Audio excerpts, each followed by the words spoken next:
welcome back to the Story Prism podcast. My name's Matt. This is John.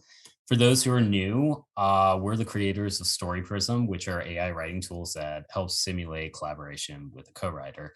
I got a link in the show notes if you're interested. Today, though, we have a really amazing guest with us, Nathan Graham Davis. He's a recently turned pro screenwriter who rebroke his way back into the industry after getting his first big break in 2012. Unfortunately, given the nature of how the industry works, that didn't pan out the way he had hoped it would. So he went back to his day job and figured he would just write for himself instead of trying to make a career out of it. But he just couldn't shake off the obsession of being a full-time screenwriter. So in 2016, he re-embarked on his quest, writing several more features, sending query letter after query letter, submitting to festivals, expanding his network, and a whole bunch of other things. But still, that got him nowhere until one day it did. Now he just finished his first big feature with a Hollywood production company and has two more in the works, which has given him enough momentum to finally quit his day job and go full time. So if you want to learn more about his journey and how he pulled it off, check out his podcast, Re-Entry, where he intimately details his writing process and the methods he uses to gain steam and go pro. We got a link to all the stuff in the show notes. Trust me, he is someone you really want to pay attention to. I got a good feeling about him that he's going to age well. Again, thanks for that, Matt. Appreciate it. Yeah. And again, thank you all for coming out to the show. And now, without further ado, Nathan, how's it going, man? It's going good. Things are really good. It's been quite the year, kind of as you mentioned there. It's and very, very grateful for it. So, as you had said, I'm going to be leaving behind my day job next year, which is wild. It's something that I've dreamed about for years and years and years, and kind of blows my mind that it's actually happening. Yeah, that's definitely got to be quite a surreal experience for sure. So you're a really interesting person to interview at this particular moment because this is your second big break, which looks a hell of a lot more promising than your first big break. So congratulations. Thank you. But at the same time, like you haven't quite cemented yourself, like your career. Yep. Like you're not like Aaron Sorkin or anything like that. Definitely not Aaron Sorkin. There are only a I few. mean, most people aren't, that's a hard thing to get to. So like you're kind of in this gray area though. Like how does that feel? I mean, I like I said, I'm incredibly grateful. The reality of it is that I think it's harder than ever to break in right now. There are hundreds of thousands, if not millions, of people who are trying to do this. And Hollywood puts out 700 movies a year, if that, and maybe 1.5 times that many shows. There aren't a lot of opportunities and jobs, and so just to have anything going is incredible. And so I'm going to try and keep it going as well as I can, and just do everything that I can to make it work. But at the end of the day, it's pretty cool to have gotten an actual movie made, and I'm just trying to soak that in as much as possible. Yeah, absolutely, man. What if you just give us a quick clip notes on how you got started, and how you got to this moment. Well, I mean, you did a pretty good job of kind of giving background. I mean, I've been writing for a very long time. I wrote my first screenplay back in like 2004. I was going to community college and working at a Blockbuster at the time. And in my last semester there, a screenwriting course came up. It was an online course, which like back then an online course didn't have Zooms or anything. It was literally like a web form and emails, and that was it. And I was like, oh, easy credit. I liked movies. I'd written some short stories and things as a kid. So, and I was always a creative person. So I just thought I'd go for it. And like absolutely just fell into it right away and wrote my first feature within 2 months of that semester and was like, oh, this is what I want to do. And so I just kind of doubled down on it and went hard at it from that point forward. And it took me like, I mean, as you said, I got my first break in 2012. So it took me like 8 years to actually get any sort of break. But it took me most of that time just to get good enough. I mean, this is a very challenging medium. It's a challenging business. And as I said, there's always been a lot of competition. So, that's kind of where it all started. And then in 2020, just the world seemed like it was ending, and I was kind of like reprioritizing and thinking about what I wanted from my life. And I knew that I still really wanted to make movies, so decided to jump back in and give that everything that I had. And I was kind of thinking about like the fact that I think I wondered like if some potential rep saw that I, had a break and then ducked out of the business and didn't stick with it, like would I be serious this time around? And so I thought about how can I show that I'm really serious and I'm all in. I just thought it'd be cool to like document it on YouTube. And then I started thinking, well, I, got all these old friends that I could call up and just do interviews with. And so I did that, and many people were down to do it. And that's kind of how all that developed. Wrote a new script throughout that whole process over the 6 months that I was doing that reentry series, and started putting my work out there. And one of my old scripts actually was the thing that kind of took off, and got my foot in the door for everything else that has happened. But I just did everything that I could to get myself out there, and I think that's what you have to do.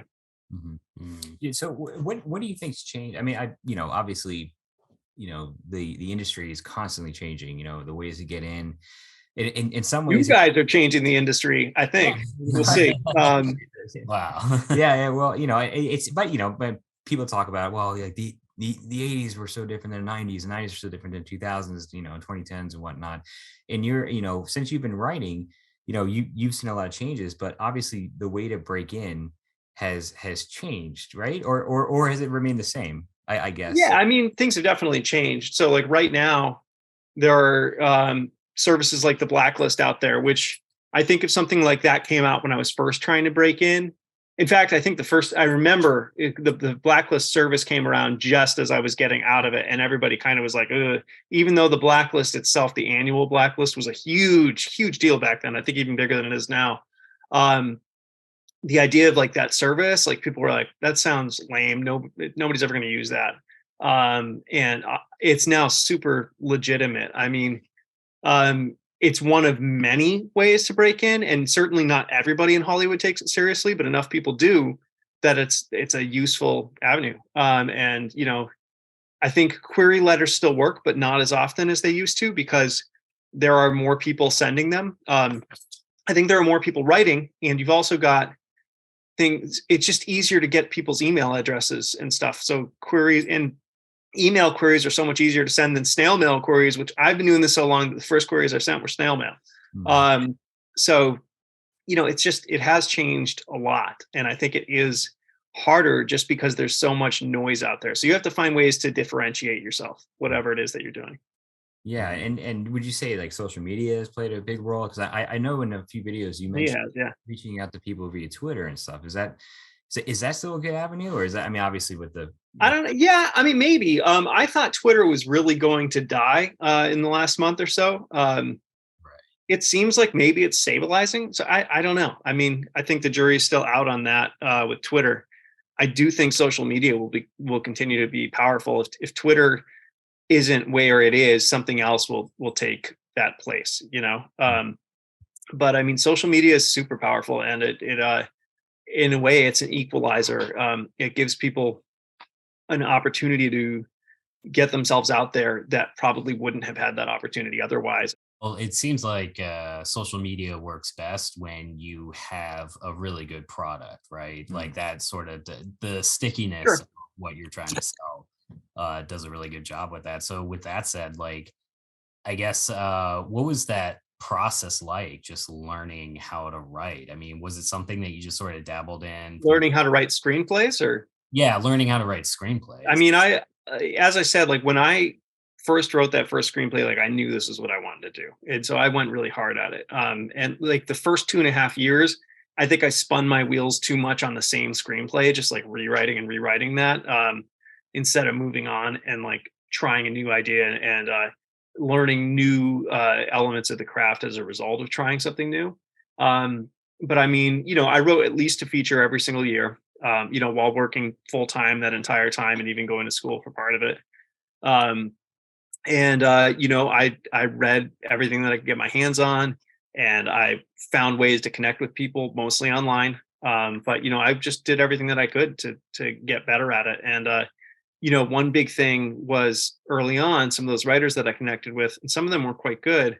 I was able to get notes on my screenplays from them. And the first couple times I did that, it was shocking, like how much they tore my stuff apart. But for whatever reason, I didn't take it too personally, and I kind of like was able to step back and see what they were talking about, and I worked on it, and that, I think, is so critical to any writer getting better, is just taking advantage or getting feedback, and being open-minded about it and doing the best that you can to rewrite based on that. Yeah, no, it also kind of helps you avoid inner turmoil as well, right? So that Yeah. your situation doesn't end up like the guy on Whiplash. um, yeah, definitely want to avoid that. I mean, I 100% agree. Like, I think for the first couple years or so, I was super stubborn about that. I mean, not to the extent where I'd make a scene or anything, but like internally, Mm. it was very challenging for me Sure. and very Yeah, frustrating that's normal. a lot. Mhm. But once you learn to just sort of let go and just say, hey, you know what? Like, I guess you kind of have to get to that point where nothing else is working. Everything you've tried is just failing. And then maybe when you get to that point, you can just kind of just shut your brain or just shut up for a moment and just listen and Yeah. soak in what other people have to say about your stuff, even if they're not competent in writing, I would say. Yeah. No, I think that's critical. And the more that you do that, the more you're going to meet other writers, and you're going to slowly connect with people that you really kind of vibe with, their sensibilities, and you appreciate their insights, and that they'll give you honest feedback, and just people that you like to be connected with, and as that circle of writers grows, you'll get better. And generally, if those people are working as hard as you are and you're putting in the effort, sooner or later somebody in that circle has a little bit of success, and then you get like firsthand insight into what that is like and how you can kind of improve both your writing and also the way that you position yourself to kind of and just be ready for the business side of it. So that's such a common story for writers, is like just growing that network very organically over time, simply because they've been trading scripts with each other for 5 years or whatever. Mhm. Yeah. Lift all boats kind of mentality too. Yeah. You help them out, they Yeah. make it better, and then Sure. they could end up somewhere, and then that could be your end. Yeah. So I know you mentioned in your background story in your podcast series Reentry that you did some free work for producers right after I guess your first script got optioned. I did a bunch of free work, and just kind of like, so you break in, and now you're taking a bunch of general meetings with people, at like very interesting high level places, and people who've had a lot of success, and it's super exciting, especially when, like me, you've been doing this for 8 years, and you're like, oh man, I'm finally, like, I'm stepping foot onto the Universal lot, and I'm taking a meeting at DreamWorks or whatever, and all that stuff is really, really exciting. And so, what's not uncommon is people will have ideas that they've been working on, or like them kicking around, and that nobody's really been able to crack, or they haven't found the right writer for. And so conversations about that stuff will happen in those meetings a lot. And it's not uncommon for people to see if they can get somebody to kind of develop something on spec, and develop an idea on spec. And sometimes writers have been able to make that work. I found that every one of those that I did ended up being a big waste of my time. I would go, it might be like 6 months of just writing multiple treatments and sending them back and forth, and then waiting like 3 weeks to get any feedback on it. And then you find out they want something completely different than what you talked about 2 months ago. And then doing it all over again. And so that was really exhausting, and felt like I was wasting a lot of my time that I could have been generating original material. Um, and I think kind of where I landed on that now is free work on something that you don't own is a real risk. So if it's somebody else's idea, if it's IP and you're doing free work on that, if there's not a reason to think that, like, there's a really good chance that you're going to get paid, or that movie's going to get made, um, there's a reasonable chance that you're just going to be wasting your time, and it's probably not worth doing. I mean, there are asterisks and caveats to all that. I mean, there are definitely examples where it has worked, and I know people who've made that work, but that's kind of my policy for myself going forward. I've done free work since I've broken back in on my own work. Like, I've signed shopping agreements and things like that, and agreed to do rewrites with the directors or whatever who've attached up because A, I really believe in the people that I'm working with and like working with them. And B, the shopping agreement stipulates that I own all the rewrites that I do and it's my script. So, if for whatever reason that partnership falls apart, I still own that script and I can do something with it later. And, as I kind of learned with the one that just got made, that was a script I wrote years ago. And, nothing is really dead. It can come back later on, no problem at all. Mhm. Yeah, that's fascinating. Yeah, that makes a lot of sense.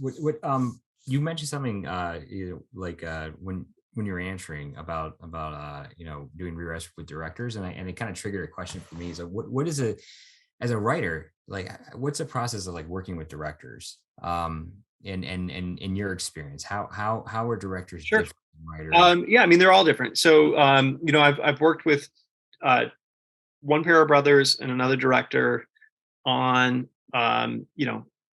specifically on rewrites for different projects. And then, they all had different kind of ideas of what they wanted to do. One director was, um, we would have just calls about like kind of how to make, he had ideas of how to, he wanted to like highlight the character's story early on in kind of the first act and stuff. So we would have calls about that and iterate on that. Um, the pair of brothers that I've worked with, they had their ideas were less story focused. They did have some really interesting ideas of how to kind of beef up the character arcs, but it was more about just creating a really unique visual language for the movie, to kind of take what we already had and then place it in a setting that wouldn't feel like anything else, so that it would very much be its own thing and stand apart and be special. And that was really cool. I feel like I learned a lot from working with them on that, because when I finished those couple rewrites where that's what I was focusing on, I truly think it makes the script so much better. And I didn't sacrifice anything that I loved, like the story, the characters, the beats, the plot. It's all there. It was really just a matter of kind of like lifting it and setting it somewhere else and letting that setting kind of permeate the whole story. And that worked really, really well. And I think just does make it feel more special. So that was cool. And then like on the movie that got made, I didn't work with the director directly at all. I did three rewrites on that, and then the director was hired, and he's a little bit of a writer himself, so he kind of did a director's pass, which is pretty common. And kind of tweaked things here and there to kind of suit his vision, as well as just budget. And then that's kind of what they took to set to shoot. And so the script that they took to set was probably like 80% what I wrote. And then other things happened on set, and they logistical or whatever, so things changed a little bit from there. So I didn't actually connect with him until I was actually on set, just hanging out and visiting. But he was awesome. And when I was a little nervous because like we hadn't connected before, so I didn't even know if he'd want to talk to me or not. And when I got there, he was like the coolest guy ever. First words were like, "I hope I didn't screw up your script too much," which he definitely didn't. Like, I think he made some great choices. And like on the lunch break that first day, like he used his lunch break to just take me through the whole set while nobody else was in there and show me everything that they'd built, which was a blast and like the coolest thing ever. So, so far I've had really, really great experiences working with directors.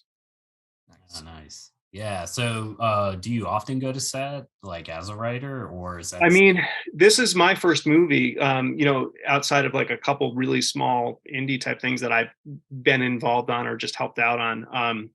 So I've never been on a big set like that before. This was my first time, and it was a blast. And so I was there for 4 days, and I was invited to be there, and I really kind of had the run of the set. They didn't need me for anything, so I was just kind of walking around and talking to everybody I could talk to, and like, what do you do? And and like, and asking them to kind of show me what they were doing or whatever, or just sitting back and observing and soaking it all in. It was a blast. Very, very cool. Nice. I could just imagine some guy running around with his head cut off. And you're just Yeah. like, Hey man, what's going on? What are you doing? It's like, Yeah. shut the hell No, I mean, you try and stay out of the way because you understand everybody's working, and yeah. like, even though like I was the writer there, which was a very like pinching myself thing, like it kept blowing my mind that there were 100+ people working there because I wrote something. Um, but like they didn't need me. So I was the least important person there. Like everybody else there had a job to do. So, I didn't want to like get in anybody's way. But if it was an obvious time, like between takes or whatever, like just to chat, like I tried to connect with as many people as I could, just because it was such a cool opportunity to be there. And I was very grateful for it. That's cool. That's Wow, awesome. man, like over 100 people. That must Yeah, be it was absolutely nuts. So It's very, very surreal for sure. I mean, that's I mean, it's the most literal, uh, like realization of a dream that Yeah. I could imagine. Like it's just incredible. And so do you nice. think you're a stronger writer just having more experience now, like from Oh the yeah, side of things? definitely. Like I think all of that kind of goes into, you know, making you who you are as a writer, and just getting to work with other people. And the set experience itself was really cool. Everything from watching the actors work with my lines and like kind of what they did with it, and then connecting with them.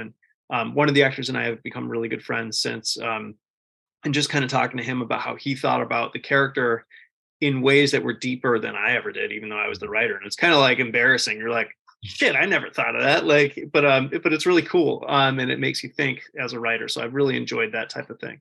But even like just the production design and things like that, it's like, oh, okay. So I wrote that one sentence and it turned into that. Holy shit, that's crazy. Stuff like that is pretty interesting. And it does make you think like, how much meaning like every line has by the time something gets to production. Yeah. Yeah. Yeah. So when you're working with when actors come up to you and ask questions, what are they looking for as when they're I working? mean, nobody was asking me questions for that type of Okay. thing. Like, just to be clear, like, I mean, that's the director's job. The Sure. director's got the vision, and the director's job is to direct the actors and get the best performance out of them possible. So, like, I did not want to encroach on that or mess with it. I mean, these are professionals at the top of their game. Um, but like just in like very casual conversations, like we had a lot of conversation about that type of stuff. But more of that was kind of like after it had wrapped. Oh, okay. Gotcha. Okay. Gotcha. Okay. Gotcha. So, I mean, seems like your experience is just like really awesome. I mean, it's a It's dream come Yeah. true. it's been Um, a like I said, so it's been a great year, and like obviously I want to keep it going, but I mean I'm incredibly grateful, like no matter what happens from here. Sure. right. Right. Well, yeah. I mean, definitely, because situation could certainly be a lot worse. That's something I Yeah, keep in the back of my mind anytime something Yeah. bad's happening. I'm like, hey, well, could be unfortunately like in Ukraine or something like that. It's really Yeah. definitely. um but yeah, so I guess it's interesting though because your perspective seems to be very different from, I guess, the perspective on the outside from a lot of people that online, for the Sure. most part, I would say. But I guess it's sort of like the stigma with Hollywood right now, especially I would say probably going back to 2015, maybe even, I mean, Well, I obviously mean, earlier yeah. I than that. mean, There's always been some sort of right. like Yeah. contempt, especially with like the art tours. But um I guess like what's your take on like the state of Hollywood today? And why do you think they're just getting so much hate? And do you think some of that hate may even be deserved? I mean, it's a big question, state of Hollywood. So, like, what are you talking about? Like, in particular, are you talking about working environment? Are you talking about what they're producing? Well, I would say really just the business model as a whole, right? Like the fact that you have this studio system um where creators pretty much are under leveraged, and so they a lot of times they really don't have that much of a choice as far as like the kind of work that they want to work on. Like obviously they have agents and whatnot that try to match them up best, but a lot of the stuff that's coming out is like existing IP, right? Yeah, there's a lot of existing IP. Although, I mean, there's a lot of originals coming out too. Like, I think it's easy to lose track of that. I think the type is different, right? Like, there are certain types of movies that were really able to be supported by the home video business model that just are really, really hard to make now, you know? So that's true. And definitely there's more IP based stuff than there used to be. Although I almost feel like the pendulum's at least swung back a little bit on that. Like, I feel like maybe it's slightly better than it was a few years ago. There's definitely original stuff coming out, like regularly. Mhm. But yeah, I mean, it's certainly more IP based than it was 15 years ago or 10 years ago, probably. So Yeah, I think a lot of the criticism, honestly, just from what I gather, because this is something that obviously we're really fascinated with, just understanding like business trends with the state of the movie industry. But I honestly feel like it's more like they're getting a shotgun blast from like everybody who's sort of affiliated with like the movie industry, where sure. there's any kind of level of money, whether it's $1 million or like $500,000 or like $10 million or whatever, like that kind of gets like included with the I guess the level where you're just seeing like Marvel movies and stuff like that. I think the biggest complaint is really just coming from what's being shown in theaters, right? And I think that's where Yeah, we're probably seeing a lot less of that. I And think but there's some truth to that for sure. But I also kind of like, I don't know. So I've been going to the theaters a lot in the last year and a half. Been like this year, I've at least seen 30 movies in theaters. And like there's a lot of like I said, I live in Western Massachusetts. I don't live in the big city, and I've seen some really cool movies in theaters, like Triangle of Sadness, Emily the Criminal, Everything Everywhere All at Once, Barbarian, The Outfit. Like these are all great, interesting, unique, original movies, and they're in the theaters. But most of those, there weren't a whole lot of other people in the theaters. You know mm, what I mean? So I think like it's easy to blame Hollywood for that, but like I think it's partially the audiences, and that's the challenge of it. Which is so for me, I have kind of a weird take on this, but I'm fucking thankful. Can I swear on this, by the way? Sorry. I'm so thankful for the Marvel movies in a way, because even though like 2022's Marvel movies, like I wasn't too psyched about. I like some of them quite a bit. But like they're keeping the theaters afloat, and they certainly did that during the worst of the pandemic, and the pandemic's not over yet. So a lot of these movies that you might have a larger portion of the audience is say above 55, and they would go see those. They're not going out to theaters in the same way that they were before. They may never again. I don't know. So if the fact that Marvel movies coming in and making a crazy amount of money allows the theaters to put movies like The Outfit and Emily the Criminal, into the and into different showtimes, I'm all for that personally. yeah, I'm glad you referenced The Outfit because that movie fundamentally shocked me in a good way, It's right? so good. Yeah, because I mean, I guess I was kind of like a lot of the movies that I was seeing in the theaters were like those tentpole movies. Like our dad and I, like we kind of had this tradition where like we'd always go out to the theater like once a week or once every couple weeks, and we'd see that latest blockbuster flick. And so I think that's like been most of my experience, other than like maybe like a Chris Nolan film, right? Where it's like, Mhm.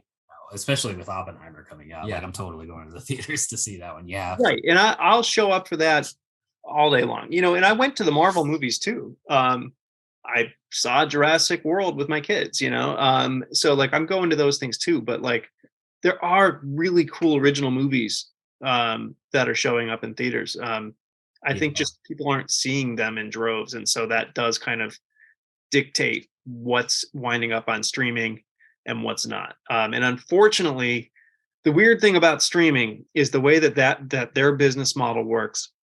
they can make something and like if it doesn't do well, they can just bury it on their website and nobody ever hears about it again. Instead of like, when you had a Blockbuster, it would be there on the shelf and you'd be kind of spending your 45 minutes way too long looking for your movie. And like you see something that looks cool and you read the cover box and you're like, oh, that's cool. You can't like the streaming services don't really allow for that.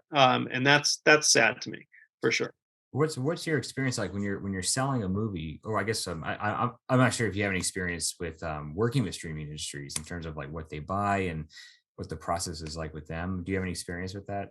Not a ton. We did. I was a producer on a micro budget movie called Cactus Jack, and so we got streaming. We got a little bit of streaming distribution through Bayview with that, and but I wasn't really too involved with that. We got a sales agent who kind of they were able to find that, and that was the best deal that we wound up with. And so it's on Amazon and it's on Vudu. And at the end of the day, at that level, in a way, you're just kind of taking what you can get. Like if you get distribution, that's a huge win, especially in this environment.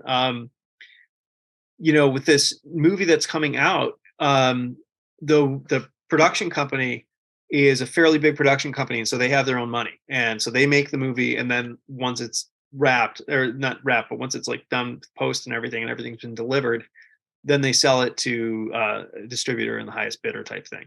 Yeah. So we still don't know how that's going to be released. I think it's most likely to go to a streamer. So that'll be interesting to see. I'd love it just personally if it went into even sort of a limited theatrical run. But most likely, the way things are going these days, it'll wind up on streaming. And so, it will be interesting to see how that plays out. Yeah, I feel like having a movie shown in a theater is somewhat of a luxury. Yeah, definitely. Itself is a luxury, but almost like there's some filmmakers, very rare few, like Quentin Tarantino and Nolan, who insist on film. Obviously, for the rest of us, it's like unaffordable. But it almost feels like having your theater movie in a theater is almost like going to be like that's like an elite status. I mean, it's always been elite status, but it's like a rare event. Yeah, I mean, it's the dream for sure.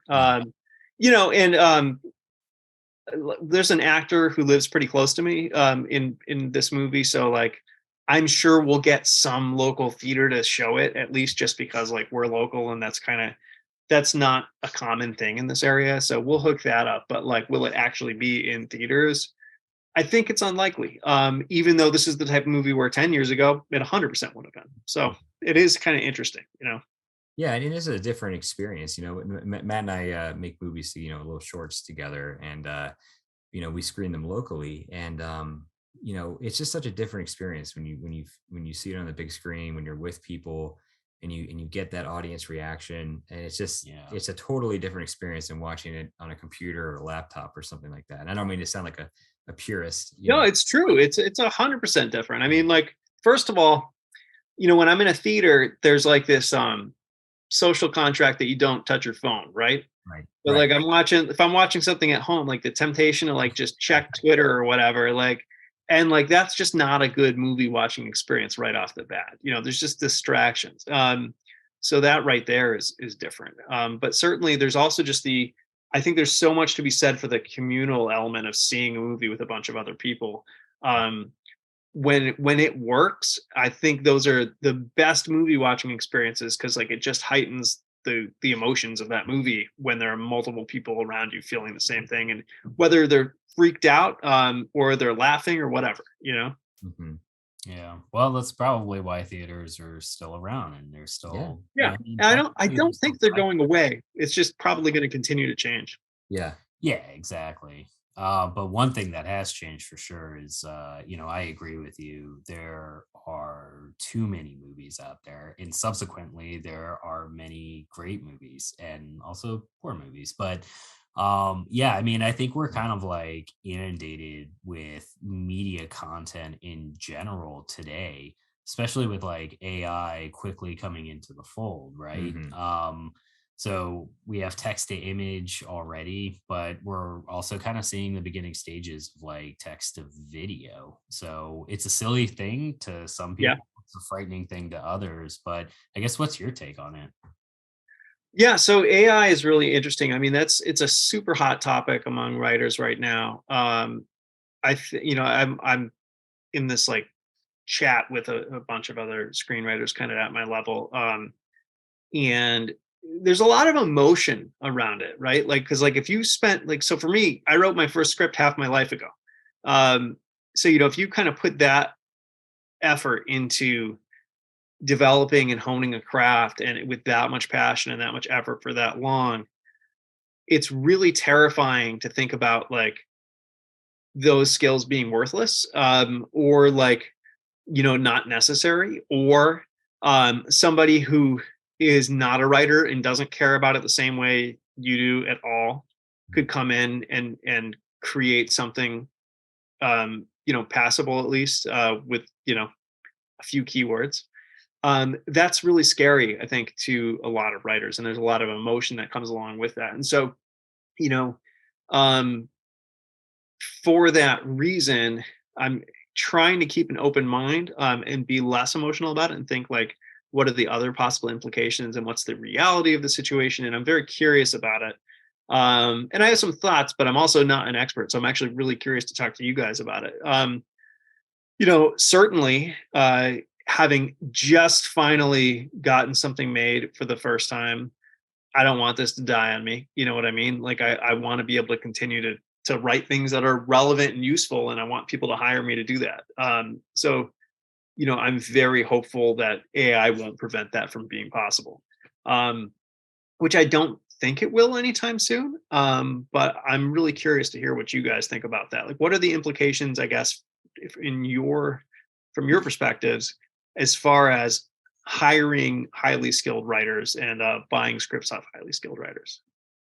I think well, so I personally, we believe that a human's always going to be needed, Hmm. and it's always going to need you're always going to need that skill, at least that ability to tell a story coherently. And I think the issue is a lot of people think that we can just type out, I want this to, with this character in this.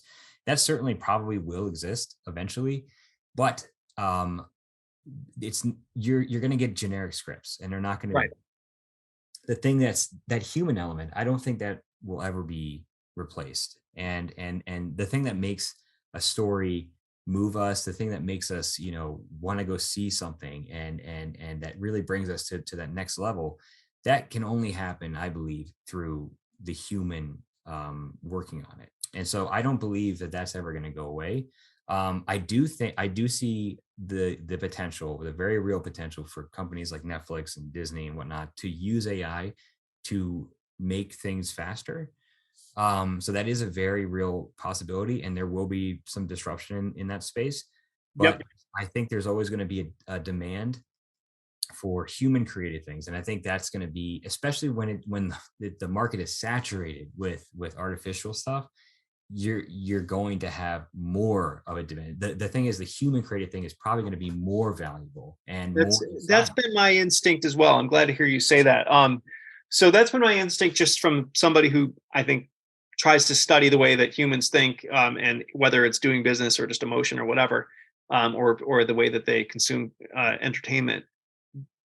I'm beyond a layperson as far as the technical side of this goes. So I'm curious, can you describe like why you don't think AI is going to be capable of delivering that human element anytime soon? A lot of people are looking at the text to image stuff, like with stable diffusion and whatnot, and Sure, or like Mid-Journey, or like, yeah. exactly, and a lot of it is pretty much the same thing. It's all very fantasy oriented. It's all very kind of I guess just generic. A lot of It it has a is. look to Right. it. Exactly. Yeah. So, but if there are some AI artists who are, I would classify as true artists, right? They have something that they're bringing to the table, and it's not that they just type something out willy nilly and let it go, or they press enter on a keyboard and it just started generating it. They had to spend time thinking about what they wanted to bring forth in that image, and that required many iterations. It required testing, fine tuning. In some cases it required training the AI to do something specific. So you can really tell the difference between those types of images, whether it was, and it kind of is like it's almost a tell. It's like, oh well, that has something that's moving and meaningful. And I haven't seen anything artificial from that. And I just I think it's going to get to the point where it's going to be hard to distinguish between the two. But it's almost like I don't want to call it, get spiritual, but it's like there's a spiritual element which I think only humans can bring to a certain piece, in particular when it comes to stories.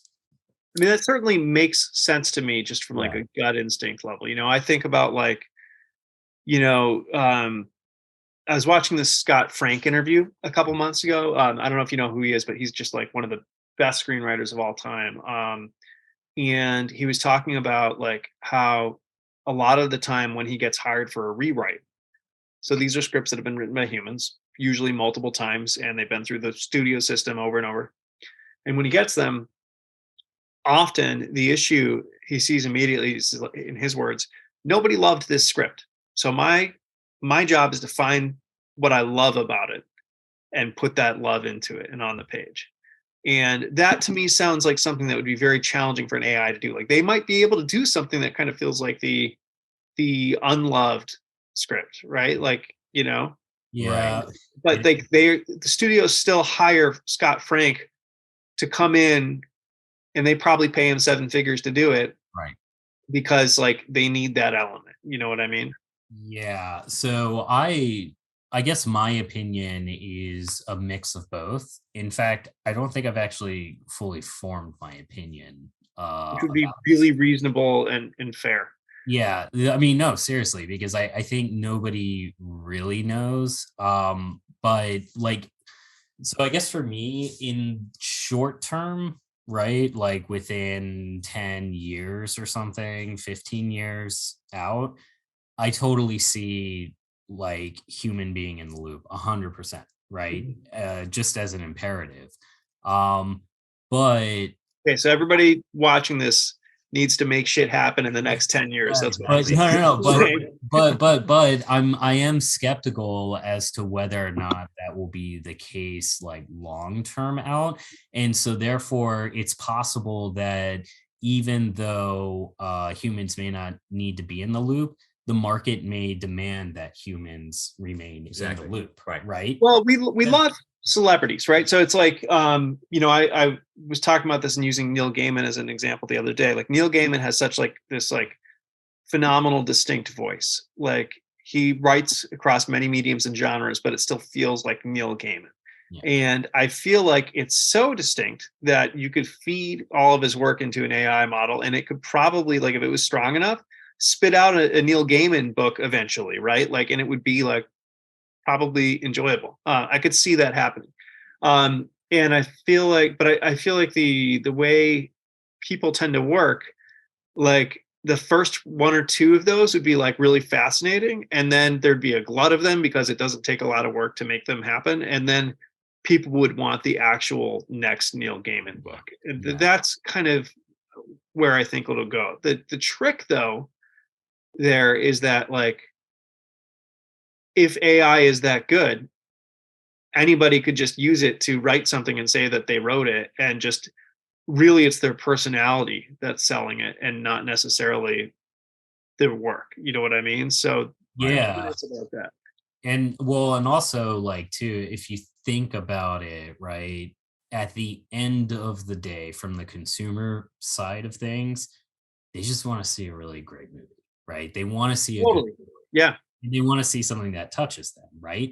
Yep. So theoretically, let's just assume that, we're going with Ray Kurzweil. I don't know if you know him. I mean, he's kind of a household name. He's the guy who came up with the singularity theory or whatever. So if you watch any of his interviews, it is kind of scary, because he's like, oh yeah, in 10 years, we're going to have general artificial intelligence, and like it'll be indistinguishable from like a person kind of thing. It'll pass the Turing test. So let's assume. Well, I think it already can to some degree, like past like the traditional Turing test, right? But like we all know it's not actually thinking.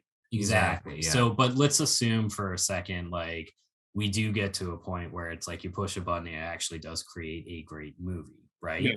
I don't believe for a second that people can't be competitive in that economic environment, because going back to the first point, it boils down to whether or not that creator can get that right movie into the right eyeballs, right? Right. And that they can enjoy that. So if we're talking about a world like that, then creators inevitably need the best technology they can get their hands on to be able to do that themselves so that they can remain competitive. Right. And if you're talking about like some sort of platform or whatever where they can do that, then what's the difference between that and automated Netflix or whatever? Yeah, I mean, and this is where my head's at with it. Is like, right now I'm not too worried about this stealing potential jobs, but I do recognize that this is a thing and it's not going away necessarily. And so if people are going to use it and it's going to make them more competitive, then I think I want to be one of those people, right? And so I just want to keep my mind open to what's happening there. And you know, I toyed around with yours, I toyed around with another one, and like there's some really interesting things there. I don't know whether I'm ready as a writer to like take it on full fledged, but I could see myself using it for certain things. One thing that we were toying with um, the other day was just plugging stuff into to make log lines, and it was mind blowing how good it was. Like so good. And so I think most writers hate writing log lines. So that's useful. Hmm. And if I could plug my script in and it could write up a synopsis when a producer asks me for that, fucking awesome. Like that's great. Or like if it could design a pitch deck for me, because like that's such a waste of a writer's time and it's so annoying that people are asking for those now. Also great. So like those seem like really useful implications that could be happening really soon. Yeah. Yeah. Well, that's the thing, and that's really where we Applications, not yeah. implications. So we're writers and filmmakers ourselves, and we're creators, and so but there's a lot of like we're kind of in both worlds. We're in the tech AI space. We're also in the creator space, writer space. Sure. We kind of get perspective from both people, and it's interesting because a lot of the AI guys are super psyched about being able to press a button and create something, and that's it. And they don't want humans; they just want to press a button, and that is a real thing. That is what they want. Sure. I'm not surprised. I mean, that's a Yeah. super. I mean, of course, people want that. Right. Like, Right. Yeah. I mean, that's such a naturally human instinct, right? It's instant. And so Right. there is a clash there, like just emotionally, as somebody who's been doing this forever, to be like as good as I possibly can, and also like I know I have so far to go. Yeah. And like to know that like, or to think about somebody being able to push a button and be able to do that as well, and all of my work being irrelevant, that's emotionally weird. And I think that's why there's such a harsh knee-jerk reaction among the writing community toward AI. Yeah, exactly. And the artist community now is that there's definitely a lot of backlash, Oh but it's man, yeah. Yeah, I mean, like, so I've got a friend who like designed me a cover page for my most recent spec like a year ago or whatever, and he did a brilliant job. It's beautiful. And he's done that type of stuff. It's always been a minor side gig for him, but like it's a lot harder to get those types of gigs now because like you can just plug stuff into Midjourney and boom, like you've got art that's pretty good. Well, it's the same thing with photography too. I mean, Sure. if you're trying to be a wedding photographer today, I mean, yes, you can make a business doing that, but the competitive landscape is just much more fierce than it was in the Right. 60s. It's just things have gotten easier, but that's kind of my point with AI. It's like while you have a lot of these tech guys who are not artists, who are not writers, they're not immersed in the creative spaces, yet they're making these things that do art and whatnot. They don't really understand that world, and so it's interesting because we see the potential for AI more of an optimist view. So we really see it as lowering the barrier to entry to the point where now these things are becoming a lot more accessible. And so our goal with Story Prism and and the other tools that we're going to make is really kind of broadening the market. And so allowing people who, like, for example, we have some customers in Nigeria, And we spoke to them, and they're like, dude, there are no film schools in Nigeria. There's nothing in Nigeria. Sure. There's no resources. And so they just figure it out and go. There is a lot of infrastructure now, but it's still not as good as it could be. And so they are really excited about this kind of platform because they can Yeah, I mean, of course, and it kind of levels the playing field a little bit, right? And that, I mean, just like I was talking about with social media, right? Like before, and I think that there's also a similar mentality. Like, I think some people are annoyed that it's easier than ever to break in from outside LA when like they have picked up and moved their lives across the country to LA and are spending a ton of money to be there. And like LA is still so much better. Don't get me wrong. Like, I mean, you can go to a gym and meet 10 people who are in the industry. It's just the way it works. But it's more possible now to not only break in, but make a career work from really anywhere. And that's amazing. And so like that, giving more people options is a cool thing for sure. And like just what you were just talking about with people, in a country that doesn't have access to any of those resources, that is cool. Absolutely. Yeah. Well, yeah, and I think like a good framework that we're using to build this product is like treat it like a digital exoskeleton more so than the button mashing AI thing, right? Because I mean that's cool, right? Like say you're a fighter or whatever, but you're a really good fighter, but now you can wear an exoskeleton so you can be like even better, right? Or even if you're just starting out, it's like I'm afraid of getting in the ring. Now you got a digital exoskeleton, Sure. so you're not falling as hard. And you're learning in the process of actually like working with these tools. So you're seeing the connections between like central message and how you design your characters and stuff like that. But I guess like so for creators, like they got their own mess they have to work with. But what do you think about like the government? I mean, how are they going to respond to this? Because you have things like copyright issues, fake news, bots, trolls, and stuff like that. I mean, we're already inundated. How do I think the government's going to respond to these issues? I don't think that they will be able to respond fast enough to make a difference. That's the way it's always worked with technology. They're always 10 years behind the curve, which in technology is a lifetime, and so I don't think that they're going to be able to stop anything. I think the market and human nature is going to dictate however this goes. Yeah. So even with like copyright stuff too, like you don't think there's any way to. No, because I mean, like copyright doesn't even do that much these days. I mean, like it's like think about what people are able to put up on YouTube, or whatever. Like it's just like I think ever since Napster, like Yeah. copyright has held a different meaning. Yeah.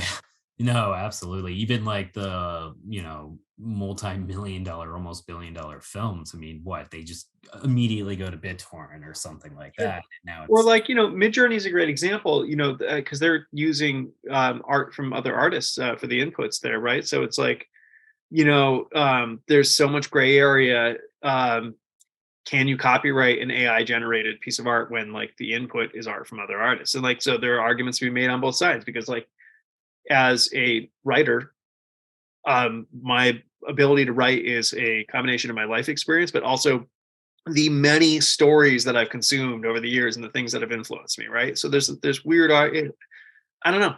I think it's messy, and regardless, I don't think they'll be able to do anything in time to prevent anything. The genie is probably out of the bottle. Yeah, and that's a good point. The genie is definitely out of the bottle. It's going to be, yeah, it's really fascinating because 10 years ago people were talking about automating truck drivers. That was actually a really big thing in the news. It was Right. like all these automated cars are going to come out in 10 years. By the time in 2022 rolls out, turns out it was the artists who were going to be automated. sense, So that's it, and it's really fascinating because that was not that people knew that was going to happen, but it was like, oh, that's going to 2030 2040, but it's here. And so it's just interesting. But yeah, I heard an argument kind of similar to what you said. It's like, if you go into a museum, right, I mean, you're influenced by Monet and by Van Gogh and this and that, and so as an artist, you're drawing influence from everything you Right. see. It's same as a writer. So it's kind of kind of, well, is that the same as an AI? Like, kind of technically, but yeah, I don't know. Or, I mean, look at what we've been cool with as a culture for at least 4 decades is sampling, right? I mean, like hip hop is this incredible medium that exists because of sampling, like, and we're completely okay with that. Yeah. And so, and same with DJs who put together like incredible cuts and mixes, like we're okay with that. So it's a weird thing to say that we're not okay with AIR, and I think the reason why is because it's not human. But like, it's too easy. Where do you draw the line? I don't think government can handle that, or at least like our government's incapable of it because they can't get anything done. Yeah, I mean they have enough problems. I think AI is like 10 years from now, maybe they'll start thinking about it. Barely pass it. They will never get in front of it in time, I think, to prevent anything from happening. So like I really think it's like the things that are going to dictate what AI does, I believe, are human nature in the market. So hopefully that works out in a way that doesn't kill us all. Do you think we will be able to overcome it, or would you say you're a pessimist? I don't feel cynical about it. I think that there's a desire for us not to have things taken over by AI. And I think that means that there will be people who try and solve that problem. And there will probably be a market for whatever those people produce. And so people will chase that and somebody will get rich potentially by solving those problems. I don't know. We'll see. But that seems possible. I think there are a lot of really incredible minds and scientists and engineers who I have heard interviews with who do have a steadfast belief that science is capable and probably will solve most of the problems that we're facing. Not necessarily before they become worse problems, but before we off ourselves. And that seems like a reasonable stance. So I hope that's true with art too. Yeah, no, that's true. It's like the more creative we get with this technology, just across the board, not just with AI, then the more ways we can be creatively destructive. I mean, forget about like AI. Just wait until bioengineering comes into the world. Oh yeah, I mean, like, and it's the same type of thing. Like, it's not going to get regulated fast enough, So like, it's going to be human nature in the market, and we'll see how things shake out, and just hope for the best. That's true. But in the meantime, I think there's something to be said for making use of AI in order to kind of like make ourselves better, and like at whatever it is that we're doing, and to make ourselves more efficient. I just hope that it doesn't take the humanity out of art. And I also hope that there continues to be value in really dedicating yourself to a craft. I think that would be sad if that goes away. Yeah, definitely. No, exactly. I mean, that's why I'm drawn to writing, is because of that freedom. You know what I mean? The freedom to be able to create. And I think, honestly, I mean, I think the best future we could probably hope for is just somebody, stocking shelves or whatever, who has an idea for a spec story instead of having to like wait 5-6 years and go through the trenches like, everybody else does today.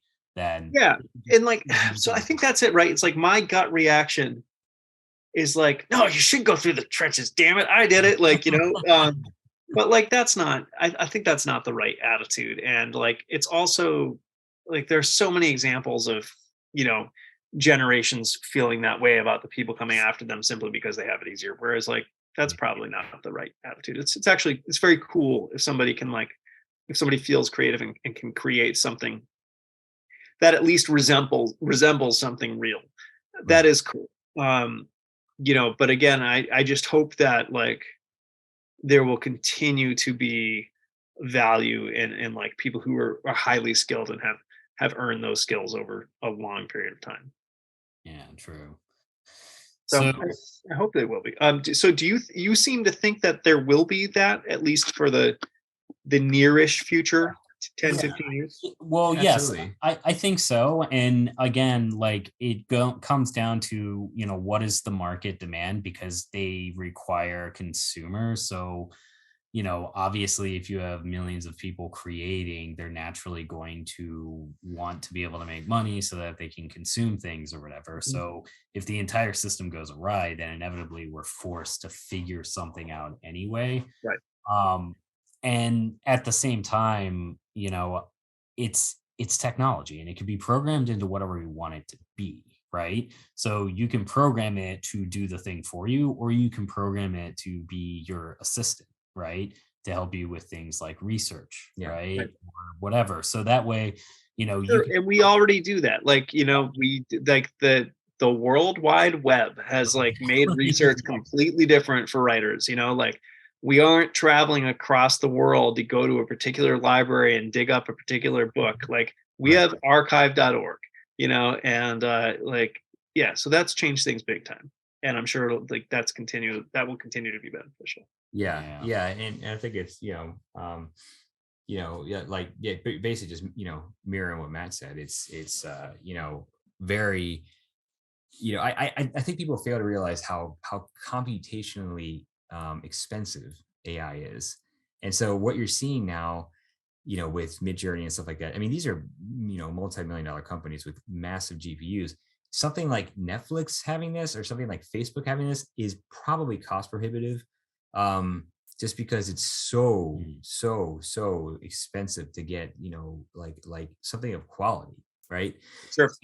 So that's another reason why I believe there's going to be a delay in terms of like this being something that, people really have to worry about, because it's just so expensive to do. How far off is the actual computing power to handle, going from an idea to an actual finished film that looks?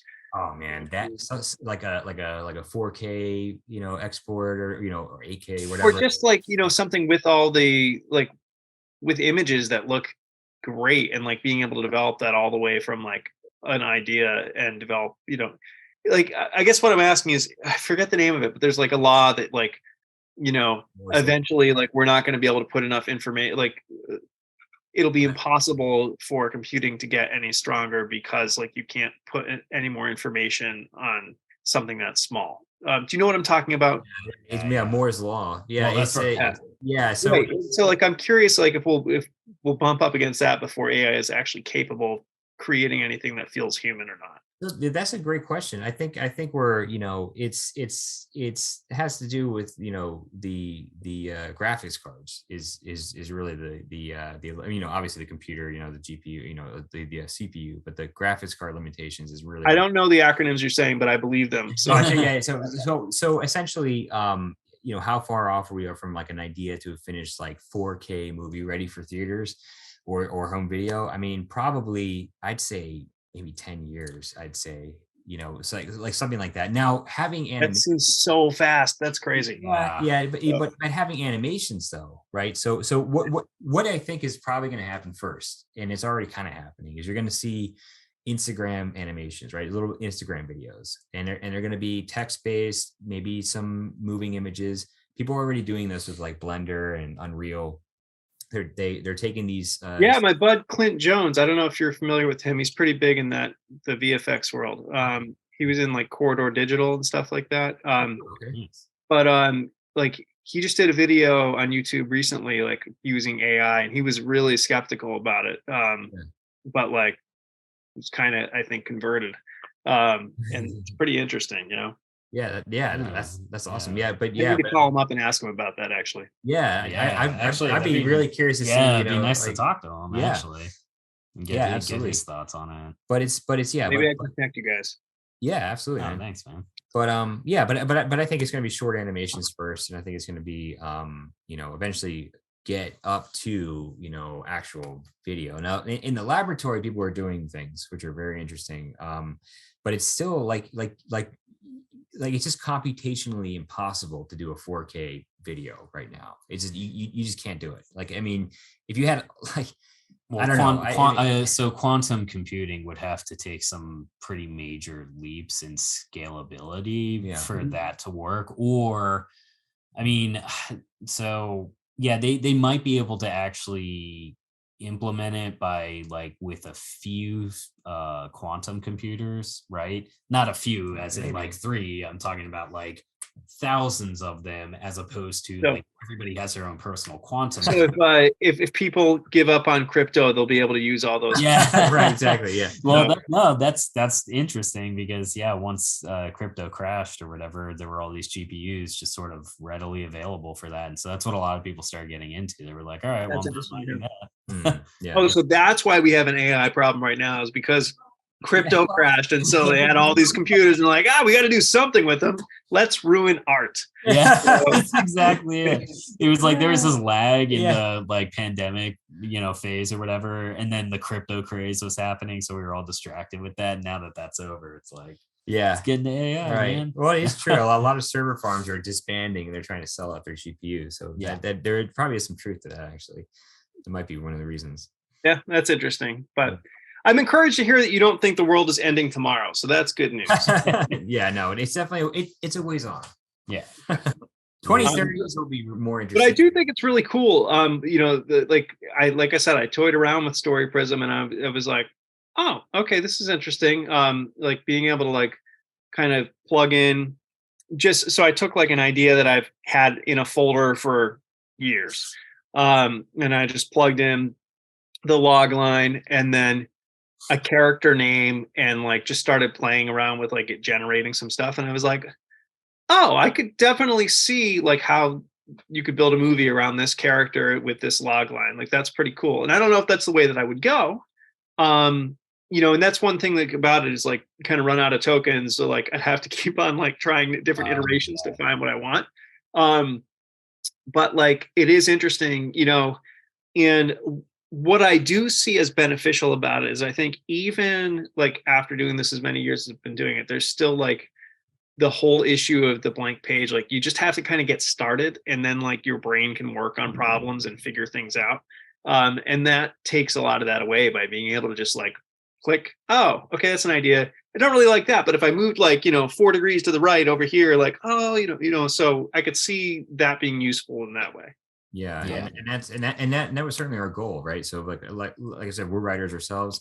We don't want to outsource ourselves, right? I mean, we Right. love writing, we love the process, so we just wanted to make something that was like that can jumpstart you, and then you can kind of go, and then if you need help, you can refer to the assistant.